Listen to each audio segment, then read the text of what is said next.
96 ঘন্টা হয়ে গেলেও সিবিআই একজনকেও গ্রেপ্তার করতে পারল না কেন, তার জবাব চাওয়ার পাশাপাশি রোববারের মধ্যে ফাঁসির দাবি তুললেন কল্যাণ বন্দ্যোপাধ্যায়।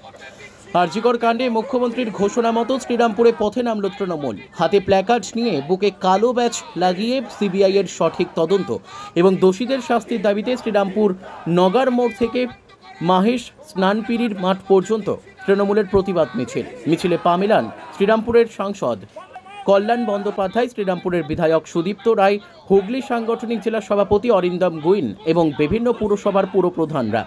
মিছিলে হাঁটতে হাঁটতে দোষীদের শাস্তির দাবিতে সুর চড়ান সাংসদ কল্যাণ বন্দ্যোপাধ্যায়।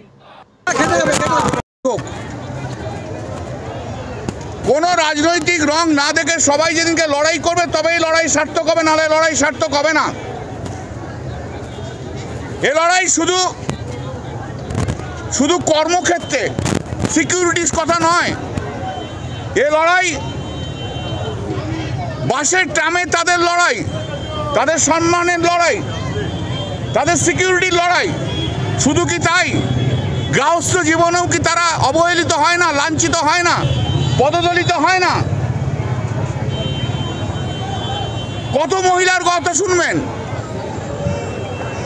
কতজনের কথা জানেন? তাদের সিকিউরিটিটার কথা বলুন। একটা সমাজের অবক্ষয়, সমাজকে জাগ্রত করতে হবে। কোনো মহিলার সঙ্গে যিনি রয়েছেন একজন পুরুষ মানুষ, তাকে হয়তো তার ভালো লাগতে পারে, কিন্তু সেই পুরুষ মানুষ তো অন্য মহিলার চোখেও ভিলেন হতে পারে। তা লড়াইটা কার বিরুদ্ধে সেটাই তো জানতে চাই। মুখ ফুটে বলতে হবে লড়াইটা কার বিরুদ্ধে।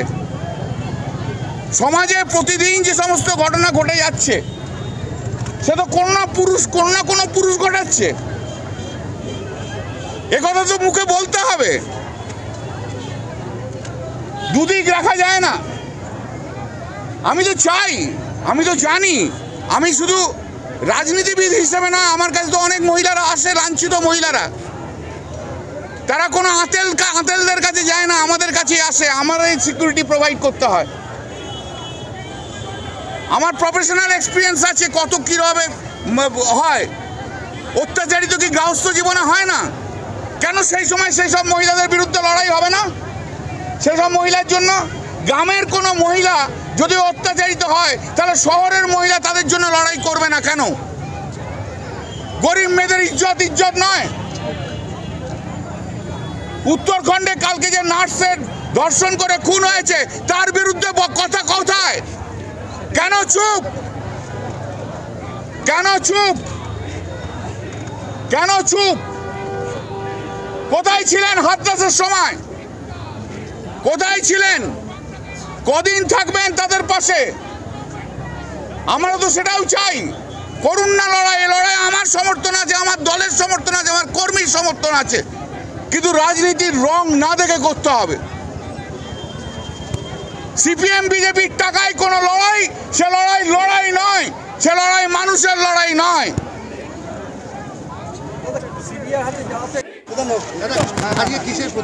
আজকে প্রতিবাদ হচ্ছে, আমরা ফাঁসি চাই। সিবিআই আজকে 96 ঘন্টা নিয়ে নিয়েছে। 96 ঘন্টার মধ্যে কোনো কিছু প্রোগ্রেস করতে পারেনি। যেখানে পশ্চিমবঙ্গ সরকারের পুলিশ 12 ঘন্টার মধ্যে একজনকে অ্যারেস্ট করেছিল, এবং যদি কলকাতা পুলিশের হাতে থাকতো তাহলে ফাস্ট ট্র্যাক কোর্টে যে এর বিচার হয়ে যেত। 15 দিনের মধ্যে, 10 থেকে 15 দিনের মধ্যে বিচার হয়ে যেত। যারা করে যায় তাদের ফাঁসি হতো।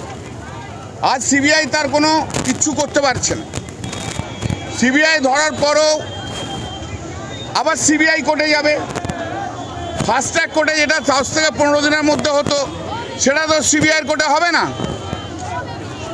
আজও পর্যন্ত সিবিআই কোর্টে কোনো মামলা তো হয়নি। সিবিআই যেগুলোকে ধরেছিল, ধরুন আপনি তাপসী মালিক, আলটিমেটলি কি হলো? দোষীরা ঘুরে বেড়াচ্ছে, সিবিআই তো কিছু করতে পারেনি।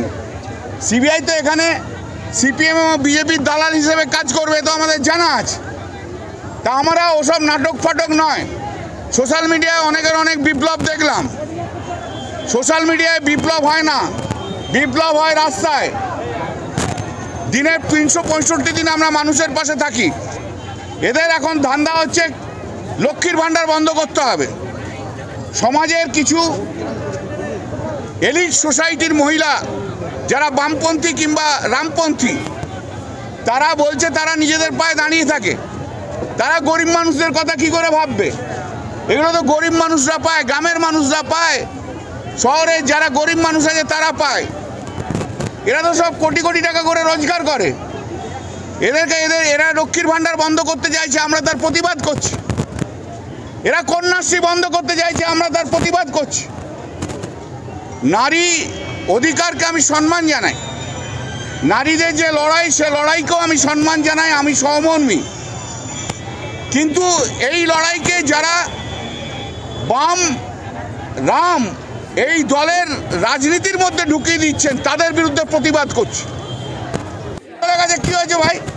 72 ঘন্টার মধ্যেই তো কলকাতা হাইকোর্ট রাজ্য সরকার থেকে সিবিআই তুলে দিল। 96 ঘন্টা হয়ে গেল, কই তার তো কোনো প্রোগ্রেস নেই। এবং সবচেয়ে বড় কথা, সিবিআই হওয়ার পর যেটা হলো, রাজ্য সরকার কোর্টে থাকলে ফাস্ট ট্র্যাক কোর্টে হতো, সিবিআইয়ের কাছে থাকলে সিবিআই কোর্টে হবে। সিবিআই কোর্টে মানে কি? 10 বছর, 12 বছর, 15 বছর। রিজানুর কি আজও হয়েছে? বলুন না, হয়নি। তাহলে কনভিকশনের রেট কত? 8.5। কি হবে?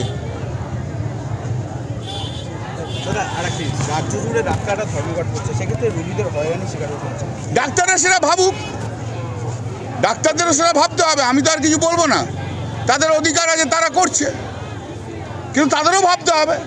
কিন্তু আইএমএটা এখন বিজেপি সরকার দ্বারা পরিচালিত।